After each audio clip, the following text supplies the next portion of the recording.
बेसिकहून सेकंडला आता आली आहे आणि मला ऍडव्हान्स करते. तिने सांगितलं, मी म्हटलं अगं मनी उपासना म्हणजे फक्त जे यंग लोक आहेत ज्यांना काही अचीव्ह करायचं आहे. आता आम्ही तर रिटायर्ड आहोत ना मॅडम, मी तर रिटायर्ड आहे, रिटायर्ड पॅथॉलॉजिस्ट. तर ती म्हणाली नाही आई तू जा ऑब्झर्व कर, ऐक, म्हणजे तुला कळेल. तिला खूपच फायदा झालाय. माझा मुलगा पण करतो, तो अमेरिकेत असतो, त्याला अमोक दाबक.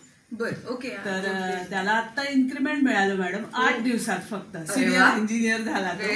मुलीला तर खूपच, तिला खूप, ती डेंटिस्ट आहे MD, तिला पण खूप ठिकाणी कन्सल्टिंगला बोलवतात.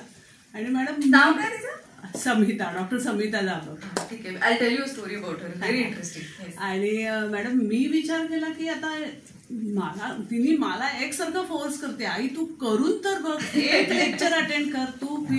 मी म्हटलं ठीक आहे, आपण मनी तर नाही, आता झालंय सगळं.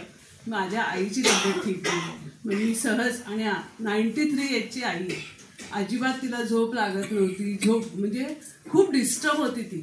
तर मी सहज असं विश दिलं की माझ्या आईला ना जरा तब्येत ठीक होऊ दे. आणि madam you will not imagine, 15 दिवसात तिला इतकी शांत झोप लागते आणि शी इज ऍक्टिव्ह. परत ती सगळं जे विसरायला, जसं काय डिमेन्शिया झाल्यासारखं झालं होतं, ती परत सगळ्यांना ओळखते.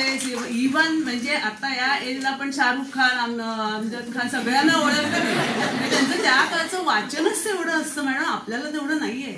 आणि शी रिकवर्ड.